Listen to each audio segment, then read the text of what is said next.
ये सिर्फ हस्बैंड की ड्यूटी नहीं होती है कि वाइफ के मूड स्विंग्स को, उसके बिहेवियर को, उसके गुस्से को समझे या उसकी नाराज़गी को समझे। वाइफ का भी उतना ही फ़र्ज़ बनता है कि अपने हस्बैंड्स के स्ट्रेस को समझे, उनके गुस्से को समझे, उनकी नाराज़गी को समझे। क्योंकि ये हस्बैंड ना एक मर्द जात है और इनको अलाउ नहीं है पब्लिकली रोना या अपनी शिकायतें उस दर्द से बताना जो औरतें बहुत इजीली बता लेती हैं, और ये साइलेंटली वो अंदर अंदर घुटते रहते हैं। जो सिर्फ एक प्यार करने वाली, केयर करने वाली औरत ही इनके बिना बोले समझ सकती है, और जो नहीं समझ पाती हैं उनके लिए ये 5 साइन आज मैं बताने वाली हूँ कि आपके हस्बैंड्स को आपकी बहुत ज़रूरत है और उन्हें इस समय पे आपकी एक्स्ट्रा केयर की भी बहुत ज़रूरत है।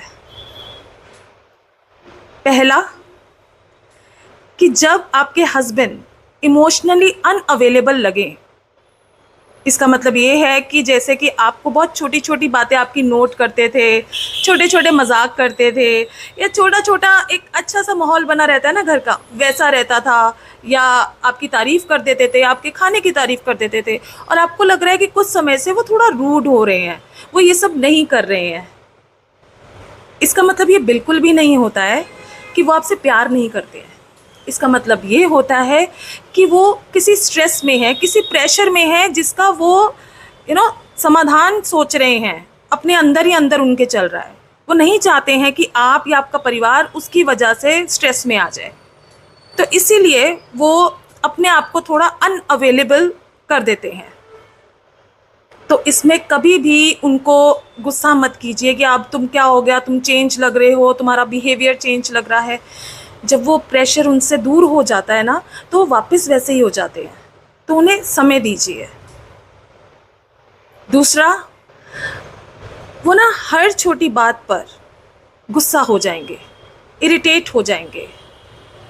इसका मतलब ये बिल्कुल भी नहीं है कि वो आपको प्रोवोक कर रहे हैं कि आप लड़ाई करें, मुद्दा नहीं ढूंढ रहे हैं वो, लेकिन उनके अंदर कुछ ऐसी लड़ाइयाँ चल रही हैं जो वो आपको बता नहीं पा रहे हैं। तो वो जो छोटा छोटा जो दिख रहा है ना, वो उसी पे चिड़चिड़ कर पाते हैं। तो इसमें मुद्दे को बढ़ाने की बजाय उस वजह को ख़त्म कर दीजिए। कोशिश कीजिए, या तो अगर आपसे सहन नहीं हो रहा है तो थोड़ा सा स्पेस दे दीजिए उन्हें, और अगर आपको लगता है कि मेरे को स्पेस नहीं देना है तो वो वजह ख़त्म कर दीजिए कि ठीक है यार, मैं ये कर लेती हूँ, शांत रहो, कोई बात नहीं। इससे भी बहुत फ़र्क पड़ जाता है। तीसरा, वो ना चुप रहने लगेंगे।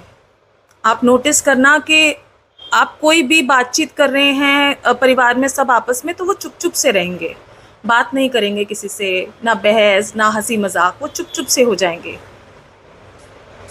क्योंकि वो बता नहीं पा रहे हैं कि वो कितने स्ट्रेस में हैं।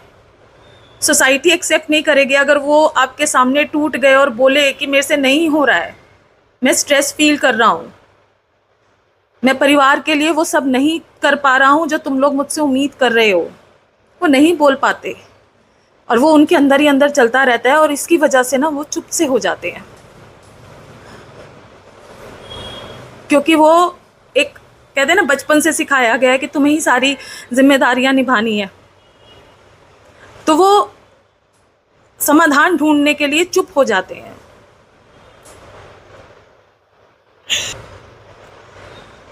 चौथा, या तो वो बहुत सोने लगेंगे या वो बिल्कुल भी नहीं सो पाएंगे, या तो वो बहुत खाने लगेंगे या वो बिल्कुल खाना छोड़ देंगे। हर चीज़ ना एक्सट्रीम में चली जाएगी,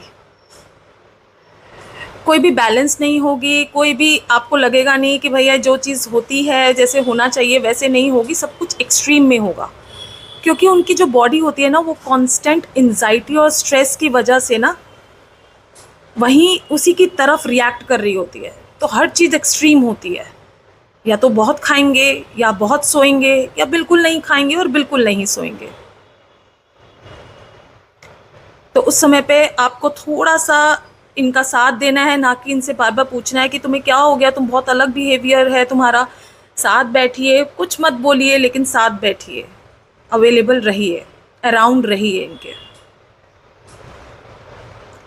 पांचवा और मोस्ट इम्पॉर्टेंट, कि ये ना किसी भी चीज़ का आंसर वन वर्ड में देंगे और कभी भी ये नहीं बोलेंगे कि मैं ठीक नहीं हूँ। आप इनसे पूछेंगे काम सही चल रहा है, हाँ ठीक है। आप बोलेंगे तुम ठीक हो, हाँ ठीक है, क्योंकि वो ठीक नहीं होते हैं।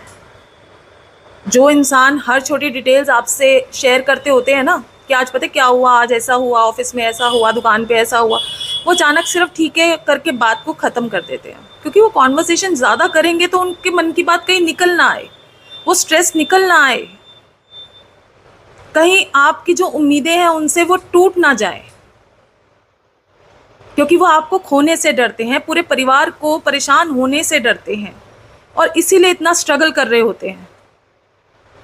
और वो पूरी कोशिश करते हैं कि आप लोगों की तरफ वो स्ट्रेस ना आए जो वो खुद झेल रहे हैं।